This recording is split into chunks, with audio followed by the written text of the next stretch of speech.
Hello everyone, welcome back to my channel duty with daughter. तो आज हम discuss करेंगे आपके सिलेबस वाइज इंपॉर्टेंट क्वेश्चन को जो एएनएम और एमपीडब्ल्यू दोनों के लिए इंपॉर्टेंट है।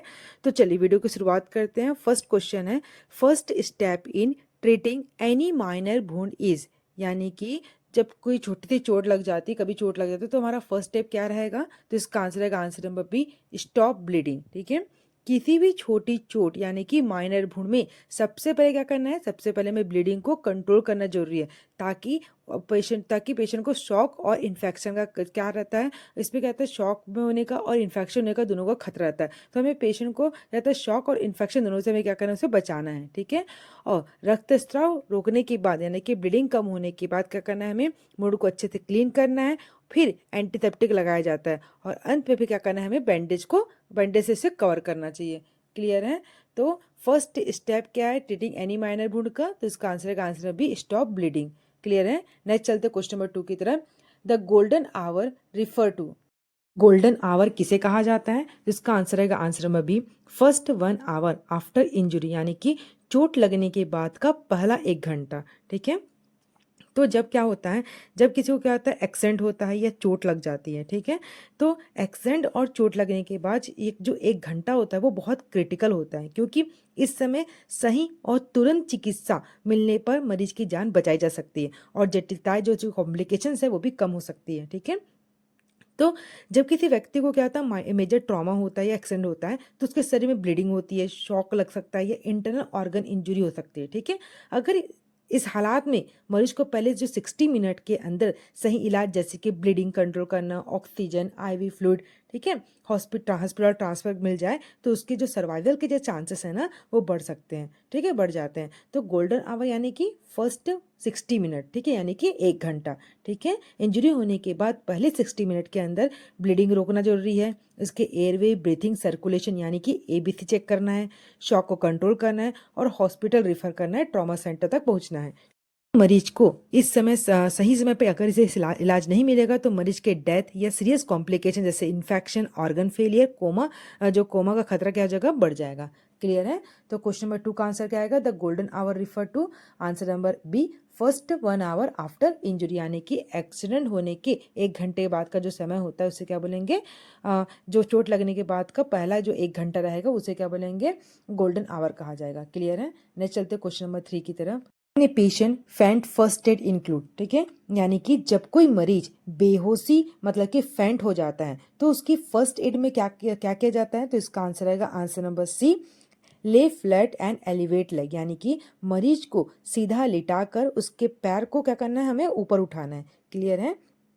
तो जब कोई मरीज क्या होता है, बेहोश हो जाता है, तो फर्स्ट एड क्या करना है, हमें मरीज को क्या करना है, आंसर नंबर सी, ले फ्लैट एंड एलिवेट, यानी कि मरीज को सीधा लिटाकर उसके पैर को जो है उसको ऊपर उठाना चाहिए। ठीक है, क्यों? क्योंकि क्या होता है, फेंटिंग या बेहोशी में, ठीक है, मतलब कि फेंटिंग मतलब होता है बेहोशी। ठीक है, बेहोशी तब होती है जब मस्तिष्क जो होता है ना, हमारे ब्रेन में ब्लड का जो फ्लो है वो अस्थायी रूप से क्या हो जाता है, कम हो जाता है, मतलब कि हमारे ब्रेन में ब्लड का जो सर्कुलेशन है वो कम होगा, तो क्या होगा, पेशेंट क्या होगा, चक्कर आएगा, मतलब बेहोश हो जाएगा। ठीक है, तो ऐसी स्थिति में मरीज को सुपाइन पोजीशन में लेटाकर उसके लेग को क्या करना है, हमें एलिवेट करना है, यानी जो उसके जो पैर है उसको एलिवेट का मतलब होता है ऊपर उठाना है। ठीक है, करने से क्या होगा, उसके सेरिब्रल सर्कुलेशन मतलब कि दिमाग में रक्त का प्रवाह क्या हो जाएगा, बढ़ता है और मरीज जल्दी से होश में आ जाता है। क्लियर है?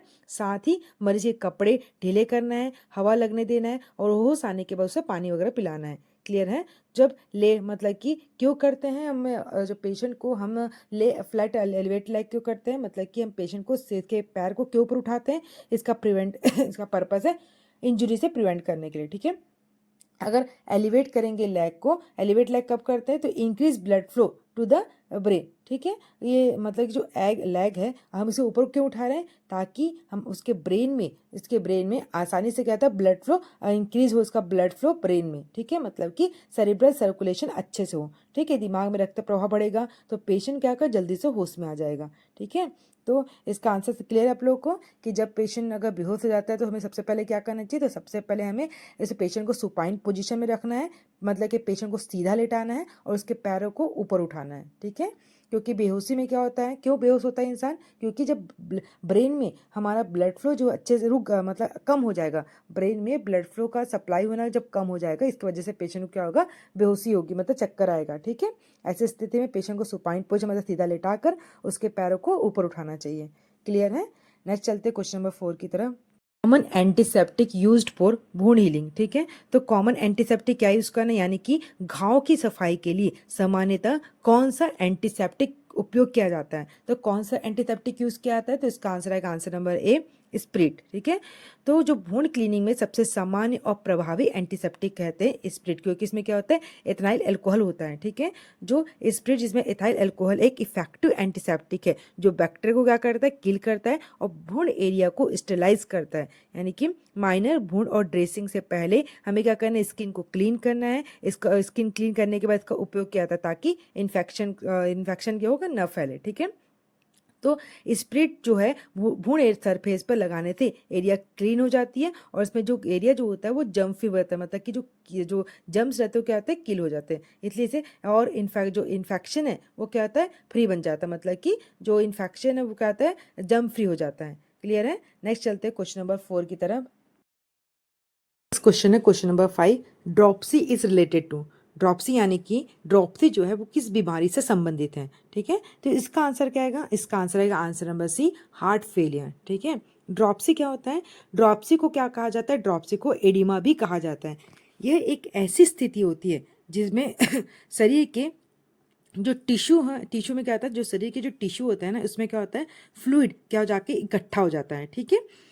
तो क्या होता है, जब हमारा हृदय ठीक से रक्त को पंप नहीं कर पाता, जैसे कि कंजेनाइटल हार्ट फेलियर में हमारा हार्ट ठीक से पंप नहीं कर पाता, तो क्या होता है, शरीर में फ्लूइड क्या हो जाता है, फ्लूइड का एक्यूमुलेशन होने लगता है। एक्यूमुलेशन मतलब होता है फ्लूइड जो होता है वो इकट्ठा होने लगता है, ठीक है। विशेषकर कहाँ होता है, ये हमारे पैरों में होता है, टखनों में होता है और चेहरों में जो कहता है स्वेलिंग आ जाती है, ठीक है। तो इसी स्वेलिंग को क्या कहा जाता है, तो इसी स्वेलिंग को ड्रॉप्सी कहा जाता है। क्लियर है। एक बार फिर से मैं समझा देती हूँ। ड्रॉप्सी को क्या कहा जाता है, ड्रॉप्सी को एडिमा भी कहते हैं, ठीक है। ऐसी स्थिति में क्या होता है, हमारा जो शरीर में जो ऊतक होते हैं, मतलब कि जो टिश्यूज होते हैं ना, टिश्यू में क्या होता है, फ्लूइड का जमना होता है, ठीक है। फ्लूइड का जाके टिश्यू में जाके फ्लूइड इकट्ठा हो जाता है, ठीक है। तो ये फिर जब फ्लूइड जाकर इकट्ठा होगा, जब क्या कब होता है, जब हमारा हार्ट क्या होता है, अच्छे से पंप नहीं कर पाता। और हार्ट कब अच्छे से पंप नहीं कर पाएगा, कौन से केस में होता है, तो कंजस्टिव हार्ट फेलियर में क्या होता है, हमारा हार्ट अच्छे से पंप नहीं कर पाता, ठीक है। तो क्या होता है, शरीर में फ्लूइड का अक्यूमुलेशन होने लगता है, यानी फ्लूइड का क्या होना, इकट्ठा होने लग जाता है, ठीक है। तो फ्लूइड कहाँ कहाँ जाके इकट्ठा हो जाता है, जैसे कि विशेषकर होता है पैरों में होता है, जाके इकट्ठा हो जाता है, इससे कहता है पैरों में सूजन आ जाती है। चेहरों में जाके इकट्ठा हो जाता है, यानी कि चेहरों में सूजन आती है, ठीक है। तो इसी सूजन को क्या कहा जाता है, ड्रॉप्सी कहते हैं। क्लियर है ना। ड्रॉप्सी यानी कि एडिमा। एडिमा क्यों होता है, जब फ्लूइड रिटेंशन होता है ड्यू टू हार्ट फेलियर, ठीक है। इसलिए क्या करना है, हमें ऑलवेज क्या करना है, ऑलवेज चेक करना है पिटिंग एडिमा को, पेशेंट का मतलब कि हमेशा पेशेंट के एडिमा को चेक करते रहना है। क्लियर है। तो ड्रॉप्सी इज रिलेटेड टू, इसका आंसर क्या है, answer number C, heart failure. Clear है। नेक्स्ट चलते क्वेश्चन नंबर 6 की तरफ। पर्सन हैविंग चेस्ट पेन, है ना, radiating to left arm may be suffering from, यानी कि अगर किसी व्यक्ति को सीने में दर्द हो रहा है, चेस्ट पेन हो रहा है, वह दाएं कहाँ हो रहा है, दाएं लेफ्ट आर्म के दाएं हाथ से लेके लेफ्ट आर्म तक फैल जाए, तो वह व्यक्ति किस रोग से पीड़ित होता है, तो इसका आंसर आएगा answer number B, heart failure से, ठीक है। क्या होता है, हार्ट में की जो कोरोनरी आर्टरीज होती है, रक्त की जो मतलब जो हार्ट की जो रक्तवाहिका होती है, जिसे क्या बोलते हैं, कोरोनरी आर्टरीज, वो क्या हो जाती है, ब्लॉक हो जाती है, ठीक है। तो हृदय की जो हार्ट मसल्स होता है, मतलब जो हमारा हार्ट मसल्स होता है, वो क्या होता है, क्या होता है, जब हार्ट की कोरोनरी आर्टरीज ब्लॉक होगी, ठीक है, तो हार्ट की मसल्स में क्या ऑक्सीजन नहीं जाएगा, है ना। तो ये क्या होगा, इससे इसे मायोकार्डियल इन्फेक्शन यानी कि हार्ट अटैक हो सकता है, हो जाता है, ठीक है। तो जब हार्ट में कोरोनरी आर्टरीज ब्लॉक होगी, तो हार्ट में क्या होगा, ऑक्सीजन का सप्लाई कम होगा, मतलब कि हार्ट की मसल्स में ऑक्सीजन नहीं मिल पाएगा। जब ऑक्सीजन नहीं मिल पाएगा तो क्या कॉज करेगा, मायोकार्डियल इन्फेक्शन यानी कि हार्ट अटैक हो जाता है, ठीक है। तो ऐसी स्थिति में चेस्ट पेन आमतौर पर कहाँ होता है, सीने के बीच या बाएं हिस्से में होता है। वह दर्द बाएं हाथ से लेकर मतलब लेफ्ट आर्म, जॉ या पीठ मतलब कि बैक तक फैल जाता है, ठीक है। तो यह क्या होता है, यह एक वार्निंग साइन होता है जिसे इग्नोर नहीं करना चाहिए। ऐसी स्थिति में तुरंत मेडिकल हेल्प या हॉस्पिटल ले जाना चाहिए। क्लियर है। तो क्वेश्चन नंबर 6 का आंसर क्या आएगा, patient having chest pain regarding to radiating to left arm may be suffering from, तो इसका आंसर क्या आएगा, answer number B heart failure. Clear है। नेक्स्ट चलते हैं क्वेश्चन नंबर 7 की तरफ। Best position for a patient is shock in, ठीक है, यानी कि शॉक की स्थिति में मरीज को किस पोजीशन में रखना सबसे उचित रहता है, तो इसका आंसर आएगा answer number C, lying with leg raised, ठीक है, लेटाकर पैर ऊपर उठाना। मैंने बताया था ना जब अभी थोड़े देर पहले क्वेश्चंस में कि अगर पेशेंट बेहोश हो जाएगा तो पेशेंट को कैसे लेटाना है, तो पेशेंट क्या है, पेशेंट शॉक में है तो पेशेंट को हमें लाइनिंग विथ लेग एलिवेटेड, यानी कि पेशेंट को हमें सीधा लेटाना है और उसके लेग को ऊपर उठाना है, ठीक है। शॉक में क्या होता है, शॉक वाले मरीज को अगर हम सुपाइन पोजीशन में रखेंगे और उसके पैर एलिवेट रहेगा तो क्या होगा, शॉक की स्थिति में ब्लड प्रेशर बहुत कम हो जाता है, ठीक है, यानी कि जो बीपी होता है वो लो हो जाता है, जिससे जिससे शरीर में जो उसके वाइटल ऑर्गन है जैसे कि उसके ब्रेन और हार्ट तक रक्त प्रवाह नहीं हो पाता, अच्छे से प्रॉपर तरीके से ब्लड उससे नहीं मिल पाता है, ठीक है। तो मरीज को अगर हम सुपाइन पोजीशन में रखेंगे यानी कि पीठ के बल लेटाएंगे और उसके लेग को एलिवेट करेंगे यानी उसके पैर को ऊपर उठाएंगे तो क्या होगा, वीनस रिटर्न बढ़ता है, यानी कि ब्लड का सर्कुलेशन अच्छे से क्या होता है, ब्रेन और हार्ट तक पहुंचता है, ठीक है, और ब्लड का जो फ्लो रहेगा वो ब्रेन और हार्ट में अच्छे से बढ़ेगा और क्या होगा, मरीज की जो स्थिति है वो स्टेबल होगी, ठीक है, स्टेबल होने में उसकी क्या कहता है, मदद करता है। इस पोजीशन को शॉक पोजीशन या फिर टेंडलबर्ग पोजीशन भी कहते हैं। अगर क्वेश्चन पूछेगा टेंडलबर्ग पोजीशन किसे कहते हैं, तो इस पोजीशन को क्या कहते हैं, शॉक पोजीशन या फिर टेंडलबर्ग पोजीशन भी कहते हैं। टेंडलबर्ग पोजीशन में क्या होता है, पेशेंट सुपाइन रहता है और उसके पैरों को एलिवेट किया जाता है। क्लियर है ना, आप लोगों को समझ आया ना। शॉक यानी कि लो बीपी, इतना इजी समझो। शॉक मतलब जैसे ही पेशेंट शॉक में गया उसका बीपी लो हो गया, लो जब बीपी है तो हमें क्या करना है, उसके लेग को एलिवेट करने यानी मतलब कि उसके पैरों को ऊपर उठाना है। क्लियर है।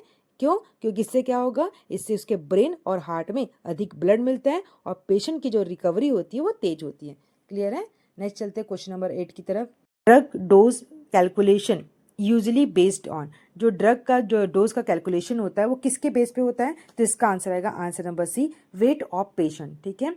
क्या होता है, दवा की जो मात्रा होती है ना उसका जो कैलकुलेशन होता है सामान्यतः किस आधार पर किया जाता है, तो इसका आंसर आएगा वेट ऑफ पेशेंट, यानी कि मरीज के वजन के आधार पर किया जाता है, ठीक है। वेट ऑफ पेशेंट क्या होता है, दवा की सही मात्रा यानी कि डोज आमतौर पर मरीज के शरीर के वजन यानी कि बॉडी वेट पर आधारित होती है। क्या होता है, अधिकांश दवाएं जो होती है ना, अधिकांश दवाई की जो खुराक होती है ये बॉडी वेट के अनुसार दी जाती है, इसलिए डोज को mg या पर केजी, मिलीग्राम पर किलोग्राम की गणना किया जाता है, ठीक है। इससे सुनिश्चित किया जाता है कि दवा न तो बहुत टॉक्सिक हो और न ही बहुत इनइफेक्टिव हो, यानी कि न ही बहुत ज़्यादा हो और न ही बहुत कम हो, ठीक है। अगर सही वेट बेस्ड डोज देने से थेरेप्यूटिक रेंज जो होती है ना हमें काम करती है और साइड इफेक्ट से भी इसे बचावा जा सकता है। क्लियर है।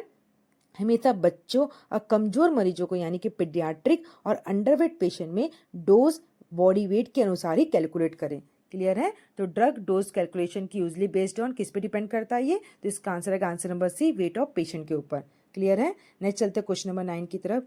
Antibiotics are ineffective against, यानी कि एंटीबायोटिक किसके खिलाफ प्रभावी इफेक्टिव होते हैं, तो एंटीबायोटिक किसके खिलाफ प्रभावी होते हैं, तो इसका आंसर है आंसर नंबर बी, जीवाणु यानी कि बैक्टीरिया के खिलाफ क्या होते हैं, वो इफेक्टिव होते हैं, ठीक है। एंटीबायोटिक एक ऐसे ड्रग होते हैं जो बैक्टीरिया को मारते हैं और उसके विकास को रोकते हैं, ठीक है। इनका उपयोग केवल बैक्टीरियल डिजीज के लिए होता है, जैसे कि टाइफाइड के लिए, निमोनिया के लिए, ट्यूबरक्लोसिस के लिए, है ना, यूरिनरी ट्रैक्ट इन्फेक्शन के लिए। लेकिन वायरल इन्फेक्शन जैसे कि कोल्ड फ्लू डेंगू मीजल्स में एंटीबायोटिक काम नहीं करता है, ठीक है। बिना जरूरत एंटीबायोटिक लेने से रेसिस्टेंस बढ़ता है, यानी दवा का असर धीरे धीरे कम होने लगता है। क्लियर है। तो बैक्टीरियल कौन से बैक्टीरियल जो होते हैं इन्फेक्शन होते हैं जैसे कि टाइफाइड, टीबी, यूटीआई, इसमें क्या दी जाती है, एंटीबायोटिक दी जाती है, ठीक है। वायरल इन्फेक्शन में एंटीबायोटिक नहीं दी जाती। क्लियर है। तो नेक्स्ट जो क्वेश्चन नंबर 9 है, एंटीबायोटिक और इफेक्टिव अगेंस्ट किसके लिए एंटीबायोटिक इफेक्टिव रहता है, तो इसका आंसर है आंसर नंबर बी, बैक्टीरिया के लिए एंटीबायोटिक इफेक्टिव रहता है। क्लियर है। नेक्स्ट चलते हैं क्वेश्चन नंबर 10 की तरफ। टेकीकार्डिया मीन्स, टेकीकार्डिया का मतलब क्या होता है, तो टेकीकार्डिया मतलब होता है हाँ, जो रैपिड पल्स रेट होता है मतलब तेज नाड़ी गति, ठीक है। टेकीकार्डिया का दिल की धड़कना या नाड़ी दर मतलब कि पल्स रेट को सामान्य से अधिक होना, ठीक है। जब heart rate 100 beat per minute से अधिक हो जाता है तो ऐसी स्थिति को क्या बोलते हैं, टैकीकार्डिया कहा जाता है। कई चरणों में होता है, जैसे पेशेंट क्या होता है, स्ट्रेस में रहता है, एंजाइटी में रहता है ना, फीवर में, एनीमिया में, कार्डिक डिसऑर्डर में, एक्सेसिव एक्सरसाइज करता है, डिहाइड्रेशन में क्या होता है, टैकीकार्डिया जो है, दिल जो होता है बहुत तेजी से धड़कता है, ठीक है, जिससे मरीज को पैल्पिटेशन यानी कि धक धक धक महसूस होती है, ठीक है, या चेस्ट डिस्कम्फर्ट भी हो सकता है। क्लियर है। तो टैकीकार्डिया का मतलब क्या होता है, टैकीकार्डिया का मतलब होता है रैपिड पल्स रेट। जब heart rate 100 beat per minute से अधिक हो जाता है उसे टैकीकार्डिया कहा जाता है। क्लियर है। नेक्स्ट चलते हैं क्वेश्चन नंबर 11 की तरफ। क्वेश्चन नंबर 11 है the basic principle of nursing care is, ठीक है, मतलब कि नर्सिंग केयर का प्रिंसिपल क्या है, मतलब कि नर्सिंग केयर का मूल सिद्धांत क्या है। तो इसका आंसर आएगा answer number C, to provide comfort and promote recovery, ठीक है, यानी कि आराम प्रदान करना और स्वास्थ्य लाभ को बढ़ावा देना। क्या होता है, नर्सिंग का मुख्य उद्देश्य है मरीज को शारीरिक, मानसिक और भावनात्मक क्या करना, उसे कंफर्ट देना अतः उसकी रिकवरी में मदद हो सके, ठीक है। तो नर्सिंग का उद्देश्य केवल ट्रीटमेंट या दवा देना नहीं होता बल्कि मरीज के संपूर्ण वेलबींग का ध्यान रखना होता है। इसमें शामिल होता है उसका कंफर्ट, उसका हाइजीन, उसका न्यूट्रिशन, उसका मेंटल सपोर्ट, ठीक है। इन सभी से मरीज का रिकवरी प्रोसेस जो होता है वो तेज होता है और वो जल्दी स्वस्थ होता है। क्लियर है। तो नेक्स्ट तो क्वेश्चन नंबर 11 का आंसर क्या है, क्वेश्चन नंबर 11 का आंसर है answer number C, to provide comfort and promote recovery. Clear है। नेक्स्ट चलते हैं क्वेश्चन नंबर 12 की तरफ। Most accurate method to measure medication is, यानी कि दवाओं की मात्रा को मापने का सही तरीका कौन सा है। तो इसका आंसर आएगा आंसर नंबर सी, सिरिंज से, ठीक है। क्या होता है, सिरिंज से सेलिब्रेटेड मार्केटिंग यानी कि ग्रेजुएटेड स्केल होती है, ठीक है, जिसमें दवा का एग्जैक्ट क्वांटिटी यानी कि सटीक मात्रा बहुत ही सही तरीके से मापा जा सकता है। सिरिंज का उपयोग खासकर इंजेक्शन के प्रिपरेशन करने के लिए आता है, लिक्विड मेडिकेशन जो होता है ना इसको डोज के लिए जाता है, और एक्यूरेट ड्रग एडमिनिस्ट्रेशन के लिए किया जाता है। जबकि स्पून या मेजरिंग कप से दवा देने से ह्यूमन एरर की जो होती है संभावना अधिक होती है। इसलिए सटीक माप के लिए सिरिंज जो होता है सबसे भरोसेमंद तरीका माना जाता है। क्लियर है। तो most accurate method to measure medication is, इसका आंसर आएगा answer number C, syringe. Syringe में क्या होता है, सेलिब्रेटेड मार्किंग के कारण इसमें एक्यूरेट माप देता है, खासकर लिक्विड मेडिकेशन और इंजेक्शन के लिए, ठीक है। स्पून या कप से ह्यूमन आयरन की संभावना अधिक होती है। क्लियर है। नेक्स्ट चलते क्वेश्चन नंबर 13 की तरफ। Fever with chills and sweating is characteristics of, मतलब कि फीवर, चिल्स और स्वेटिंग किसमें वो देखा जाता है। तो फीवर, चिल्स और स्वेटिंग देखा जाता है आंसर नंबर बी, मलेरिया में, ठीक है। इसमें क्या होता है, मलेरिया के जो रोग जो प्लाज्मोडियम पैरासाइट के कारण होता है, जो फीमेल एनाफिलस मॉस्किटो के बाइट करने से फैलता है यानी कि काटने से फैलता है, ठीक है। जब पैरासाइट जो होता है शरीर में आरबीसी सेल को क्या करता है, वो इन्फेक्ट करता है, मतलब संक्रमित करता है और नष्ट कर देता है। तो हर बार हाई फीवर, चिल्स और बाद में परफ्यूज स्वेटिंग यानी कि अत्यधिक पसीना आता है, ठीक है। ये जो बुखार होता है ना वो साइक्लिक पैटर्न में आता है, ठीक है। हर 48 घंटे से लेकर 72 घंटे में क्या होता है वो दोहराया जाता है, ठीक है। वो डिपेंड करता है कि कौन सा प्लाज्मोडियम है, ठीक है, depending on the plasmodium species, ठीक है। इस पैटर्न को मलेरिया डायग्नोसिस में एक इम्पॉर्टेंट क्लू माना जाता है। क्लियर है। तो क्या बोल रहा है, समझ आया ना आप लोग को, कि जब कोई पैरासाइट, जब हमारा जो क्या होता है, जब बॉडी में कोई पैरासाइट जो मॉस्किटो जो फीमेल है उसको काटेगा, तो जब बॉडी में क्या होगा, पैरासाइट क्या करेगा, बॉडी के आरबीसी को क्या करेगा, इन्फेक्ट करेगा, और इन्फेक्ट करने के बाद क्या कर देगा, उसे नष्ट कर देता है, ठीक है। जिसके वजह से उसको हाई फीवर आएगा, है ना, चिल्स यानी कि ठंडा लगेगा, और बाद में क्या होगा, प्रोफ्यूज स्वेटिंग आएगी, मतलब कि अत्यधिक उसको पसीना आएगा, ठीक है। और ये जो बुखार रहता है ना, ये जो फीवर रहता है ना, वो साइक्लिक पैटर्न में चलता रहता है, मतलब कि हर उसको 48-72 घंटे के बाद फिर से उसको क्या आएगा, बुखार आएगा, ठीक है। तो क्या बोल रहा है, आंसर नंबर 13 का आंसर क्या आएगा, फीवर, चिल्स और स्वेटिंग किस में देखा जाता है। तो इसका आंसर आएगा आंसर नंबर बी, मलेरिया में।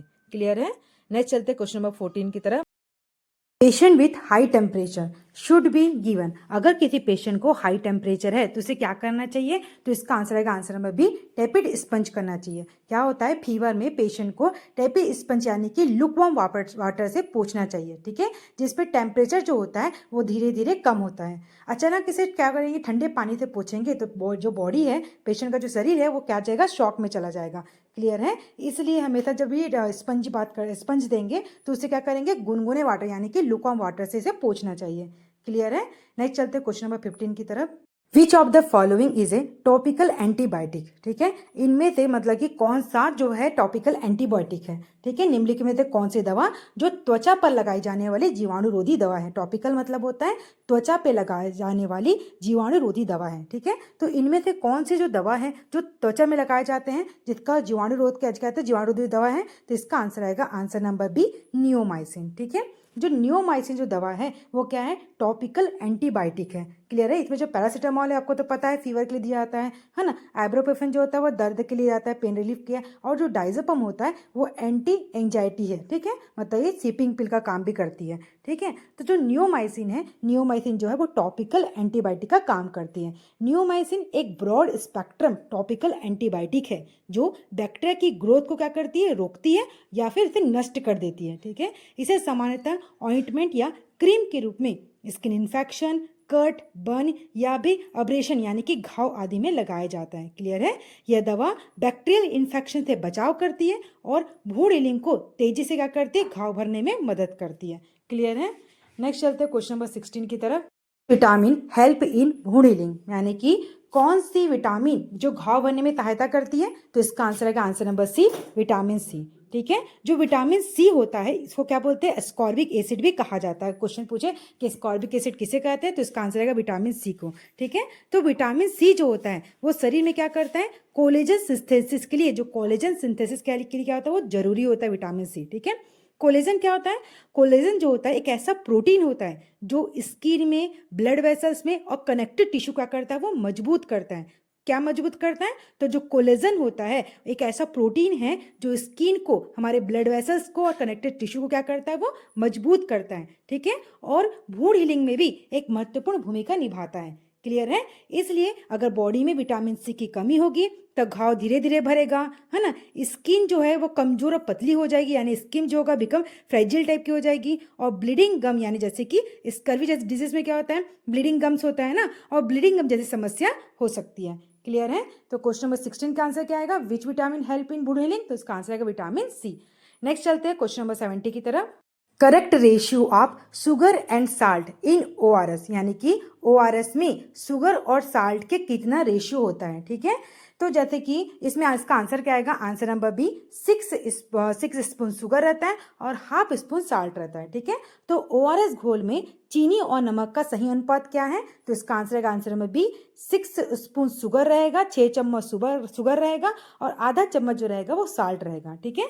तो WHO के अनुसार ओआरएस बनाने के लिए सही और वैज्ञानिक अनुपात क्या है, 6 चम्मच हमें लेना है शुगर और आधा चम्मच लेना है हमें साल्ट, ठीक है। अगर हमें घर में प्रिपेयर करना है तो हमें ऐसे बनाया जाता है, ठीक है। तो WHO फार्मूला के अनुसार 1 लीटर उबले और ठंडे पानी में 6 छोटी चम्मच यानी कि शुगर डालना है और आधा चम्मच हमें नमक डालना है, फिर मिलाकर क्या ना ओआरएस तैयार किया जाता है। यह घोल जो होता है शरीर में वाटर, सोडियम, ग्लूकोज के बैलेंस को बनाए रखता है और डिहाइड्रेशन से भी बचाता है, क्लियर है। तो जो ओआरएस जो रहता है ना, शरीर में फ्लूइड लॉस की भरपाई होती है और एक बैलेंस ऑस्मोटिक सोल्यूशन बनाता है जो शरीर द्वारा आसानी से क्या होता है, अब्जॉर्ब हो जाता है, क्लियर है। नेक्स्ट चलते हैं क्वेश्चन नंबर 18 की तरफ। स्टेलाइजेशन किल्स, आंसर आएगा स्टेलाइजेशन में क्या होता है, तो स्टेलाइजेशन में जो होता है ऑल माइक्रो ऑर्गेनिज्म जितने भी स्पोर्स है वो क्या होते हैं, किल हो जाते हैं, ठीक है। स्टेलाइजेशन प्रक्रिया में किन्हें नष्ट करती है, तो स्टेलाइजेशन जो प्रक्रिया होती है वो सभी सूक्ष्म जीवों सहित बीजाणुओं को भी क्या करती है, वो स्पोर्स को भी क्या करती है, वो किल करती है। Answer number C is correct है, ठीक है।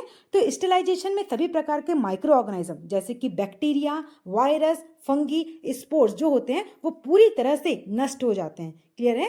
स्टेलाइजेशन क्या होता है, एक इन्फेक्शन कंट्रोल की उच्च स्तरीय प्रक्रिया यानी कि हाईएस्ट लेवल ऑफ प्रोसेस है। इनमें सभी प्रकार के बैक्टीरिया, वायरस, फंगी और स्पोर्स को क्या कहते हैं, नष्ट किया जाता है, क्लियर है। तो इसमें जो ऑटोक्लेविंग होता है ना, जिसमें स्टीम अंडर प्रेशर सबसे सामान्य और सबसे प्रभावी विधि होती है। तो ऑटोक्लेविंग को 121 डिग्री सेल्सियस पर 15 IBS प्रेशर में लगभग 15 से 20 मिनट क्या करते हैं ऑटोक्लेव करना चाहिए। इससे क्या होता है, सभी सूक्ष्मजीवों जो होता है वो मर जाते हैं, क्लियर है। तो स्टेलाइजेशन का प्रयोग सर्जिकल इंस्ट्रूमेंट जैसे कि ड्रेसिंग मटेरियल, निडल, ग्लासवेयर आदि को इन्फेक्शन फ्री बनाने के लिए किया जाता है, क्लियर है। तो इसमें क्या होता है, जैसे कि तो ये स्टेलाइजेशन क्या है, स्टेलाइजेशन में क्या होगा, सभी प्रकार के जो माइक्रो ऑर्गेनिज्म होते हैं जैसे कि बैक्टीरिया, वायरस, फंगी और स्पोर को क्या क्या आता है, स्पोर्स को क्या क्या आता है, किल क्या आता है स्टेलाइजेशन में। ठीक है, स्टेलाइजेशन करके ऑटोक्लेविंग क्या आता है, ऑटोक्लेविंग में क्या है, तो 21 डिग्री टेम्परेचर में इसे रखा जाता है और 15 IBS इसका प्रेशर रहता है और 15 से 20 मिनट से दिया जाता है। तो क्वेश्चन अगर ऐसा पूछे कि ऑटोक्लेविंग का प्रेशर कितना होता है, तो इसका जो प्रेशर होता है वो 15 IBS का होता है। कितने मिनट के लिए करते हैं, तो इसे 15 से 20 मिनट के लिए करते हैं। उसका टेम्परेचर कितना होता है, तो इसका टेम्परेचर 121 डिग्री सेल्सियस का रहता है। क्लियर है। तो डियर स्टूडेंट, मैंने ना सिलेबस वाइज आपके ANM MPW के सिलेबस वाइज मैंने क्वेश्चन प्रिपेयर किया है। जितने भी आपके क्वेश्चंस दिए हुए हैं तो मैंने एक PDF रेडी किया है। अगर आप मेरे PDF को बाय करना चाहते हैं तो कमेंट कर सकते हैं। तो ये सारे जो मैंने यूनिट 5 यूनिट 6 मैंने तो ऑलरेडी आपके कंप्लीट कर चुके हैं। अगर आपको एक्स्ट्रा क्वेश्चन की जरूरत है तो आप मुझे कॉन्टेक्ट कर सकते हैं। क्लियर है। तो चलिए नेक्स्ट चलते हैं क्वेश्चन नंबर 19 की तरफ।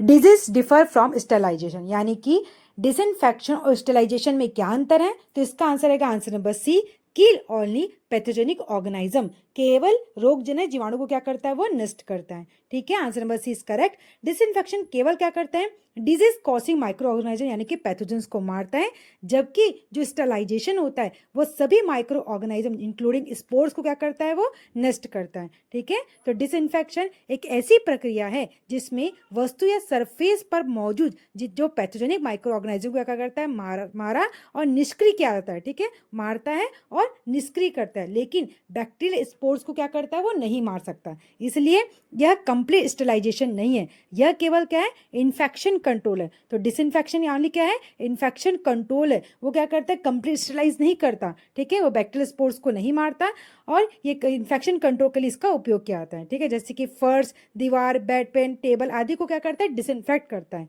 केवल जैसे कि डिसइंफेक्शन कौन करता है, तो कॉमन डिसइंफेक्शन कौन कौन से होते हैं, phenol, Lysol, Dettol, bleaching powder, alcohol. ठीक है, और स्टेलाइजेशन में क्या आता है, ऑल माइक्रो ऑर्गेनिज्म को क्या क्या आता है, किल किया आता है। ठीक है, इंक्लूडिंग स्पोर्स को। क्लियर है। तो क्वेश्चन 19 का आंसर है आंसर नंबर सी। नेक्स्ट चलते हैं क्वेश्चन नंबर 20 की तरफ।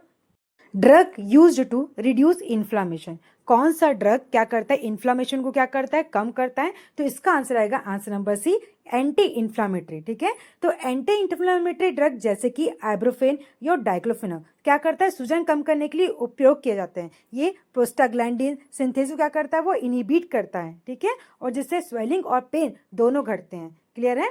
तो कौन सा जो ड्रग है, मतलब जो कौन सा ड्रग है जो सूजन को कम करने के लिए कौन सी दवा का उपयोग किया जाता है, तो इसका आंसर आएगा एंटी इन्फ्लामेटरी, जो सूजन कम करने वाली दवा होती है। ठीक है, तो जैसे कि एंटी इन्फ्लामेटरी ड्रग शरीर में होने वाली इन्फ्लामेशन जैसे कि स्वेलिंग, रेडनेस और पेन को कम करते हैं। ठीक है, ये दवाएं प्रोस्टाग्लैंडिन सिंथेसिस को रोकती हैं और प्रोस्टाग्लैंडिन ऐसे केमिकल है जो सूजन और दर्द का कारण बनते हैं। ठीक है, तो कौन कौन सी एंटी इन्फ्लामेटरी ड्रग होती है, आएगा आइब्रोफेन, डाइक्लोफेनाक, एस्पिरिन और नेप्रोक्सोन। ठीक है, इन दवाओं को NSAIDs यानी कि non steroid anti inflammatory drug भी कहा जाता है।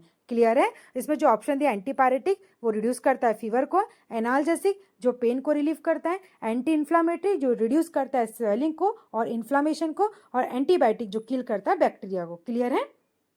और एंटी इन्फ्लामेटरी जो दवाएं होती है ना, हमेशा खाने के बाद ले, ताकि जो गैस्ट्रिक इरिटेशन ना हो। ठीक है, लंबे समय तक इसका इस्तेमाल करेंगे तो गैस्ट्राइटिस या फिर अल्सर भी हो सकता है, इसलिए मेडिकल सुपरविजन से इसका से लेना बहुत जरूरी होता है। क्लियर है। नेक्स्ट चलते हैं क्वेश्चन नंबर 21 की तरफ। Patient vomit after oral medicine nurse should be, अगर मरीज जो है ओरल मेडिसिन ले रहा है, लेने के बाद वो उल्टी कर दे तो नर्स को क्या करना चाहिए, तो नर्स को answer number B, wait and observe करना चाहिए। ठीक है, उसे प्रतीक्षा करना चाहिए और अवलोकन करना चाहिए। क्लियर है। अगर मरीज जो है वो ओरल मेडिसिन लेने के बाद तुरंत उल्टी करता है तो यह पता लगाना जरूरी है कि जो दवा है वो ऑब्जर्व हुई है या नहीं हुई है। ठीक है, अगर उल्टी दवा के लिए, अगर जो उल्टी है दवा देने के कुछ मिनटों बाद होती है तो दवा ऑब्जर्व नहीं होती है। ठीक है, लेकिन जो दवा है उसे दोहराने से पहले डॉक्टर या फिजिशियन के कंसल्टेशन बहुत जरूरी है। क्लियर है। यदि उल्टी 15 से 20 मिनट बाद होती है तो संभव है कि दवा का कुछ हिस्सा जो है वो ऑब्जॉर्व हो गया है। ठीक है, ऐसे में डोज जो मेडिसिन का जो डोज है उसे दोहराना नहीं चाहिए। क्लियर है। तो क्वेश्चन नंबर 21 का क्या आएगा, answer number B, wait and observe करना चाहिए। क्लियर है। नेक्स्ट चलते क्वेश्चन नंबर 22 की तरफ।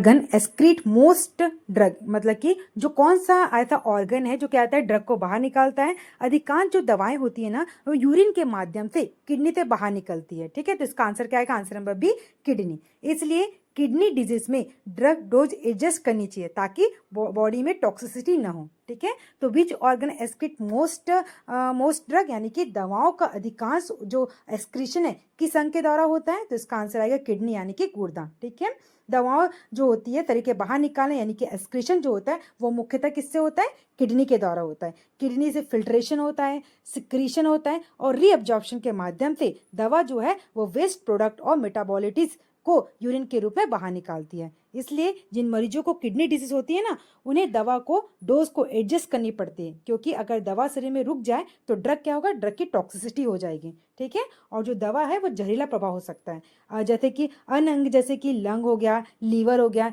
स्किन हो गया और इंटेस्टाइन हो गया।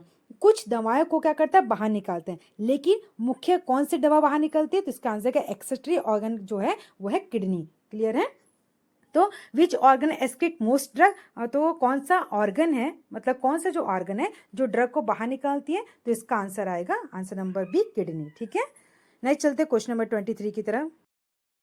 Intramuscular injection is given it. ठीक है, मतलब कि इंट्रामस्कुलर इंजेक्शन किस स्थान पर दिया जाता है, तो इसका आंसर आएगा आंसर नंबर ए डेल्टोइड में, ग्लूटियल में और थाई में। ठीक है, आईएम इंजेक्शन जो होता है वो मसल्स में दिया जाता है, सबको पता है। ठीक है, जहाँ पे क्या होता है, इंट्रामस्कुलर इंजेक्शन जो होता है मसल्स में देखते हैं इंजेक्ट करते हैं। ठीक है, वो तेजी से क्या होता है, ब्लड स्ट्रीम में ऑब्जॉर्ब हो सके। ठीक है, तो इसके जो साइट होते हैं ना वो कौन कौन से होते हैं, पहला तो होता है डेल्टोइड मसल्स। डेल्टोइड मसल्स को अपर आर्म में होता है। ठीक है, एडल्ट में जो कॉमनली वैक्सीन के लिए इसे दिया जाता है। ठीक है, जब टीटी वगैरह लगाना है तो ये डेल्टोइड मसल्स में लगाते हैं जो अपर आर्म में होती है।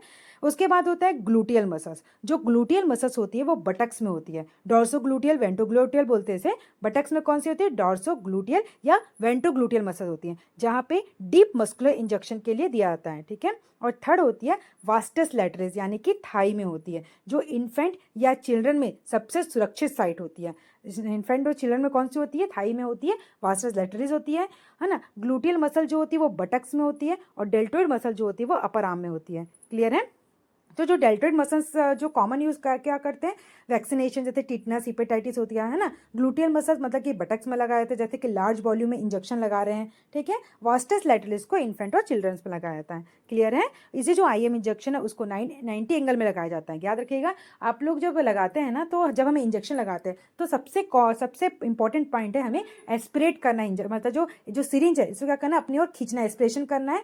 ठीक है, बिफोर इंजेक्शन लगाने से पहले। अगर हम नहीं करेंगे, अगर इसे अवॉइड करेंगे तो क्या होगा, अगर इसे हमें मतलब अगर हम विड्रॉ करना है सिरिंज को, ठीक है, तो एस्पिरेट करेंगे, तो अगर एस्पिरेट करने से अगर ब्लड आ रहा है तो हमें क्या करना है, इसे रिमूव कर देना है सिरिंज को। क्यों, क्योंकि जो नीडल है वो गलत जगह प्रिक हो, यानी कि साइटिक नर्व में प्रिक हो चुकी है। ठीक है, तो हमें क्या करना है, ऑलवेज एस्पिरेशन करना है बिफोर इंजेक्टिंग। ठीक है, हमें डायरेक्ट क्या करना है, हमें डायरेक्ट इंजेक्ट नहीं करना है इसे। ठीक है, उसके बाद मसाज करना है lightly after injection, except for certain vaccine. ठीक है, कुछ वैक्सीनों में जरूरी नहीं कि इसे हमें मसाज करनी रहती है, हमें कुछ वैक्सीनों में क्या रहता है, कुछ इंजेक्शन में क्या रहता है, इसे मसाज करना बहुत जरूरी है।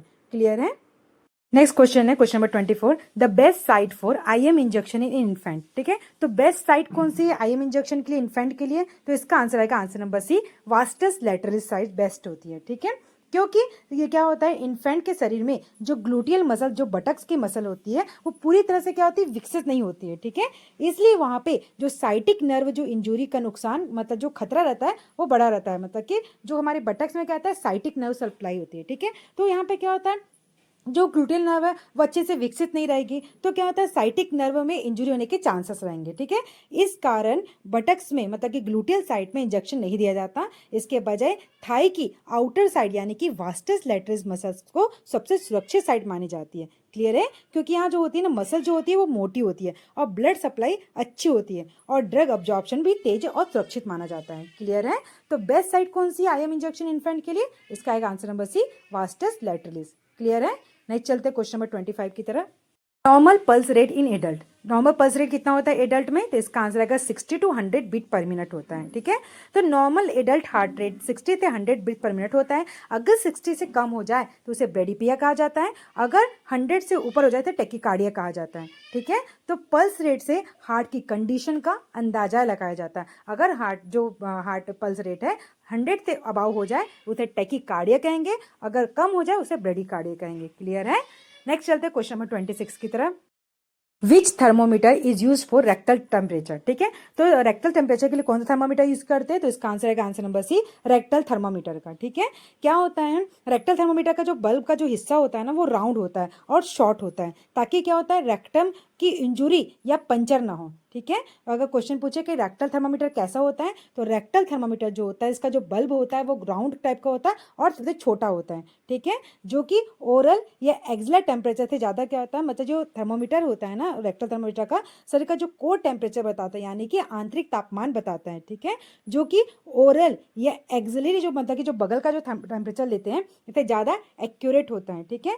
तो जो रेक्टल टेम्परेचर जो रेक्टल का जो टेम्परेचर होता है इसमें इन्फेंट का अनकॉन्शियस पेशेंट का हाइपोथर्मिया केसेस में लिया जाता है, ठीक है। तो रेक्टल टेम्परेचर रेक्टल जो टेम्परेचर होता है रेक्टल थर्मामीटर का यूज कहाँ करते हैं, इन्फेंट में करते हैं, अनकॉन्शियस पेशेंट का करते हैं और हाइपोथर्मिक केस में किया जाता है, ठीक है।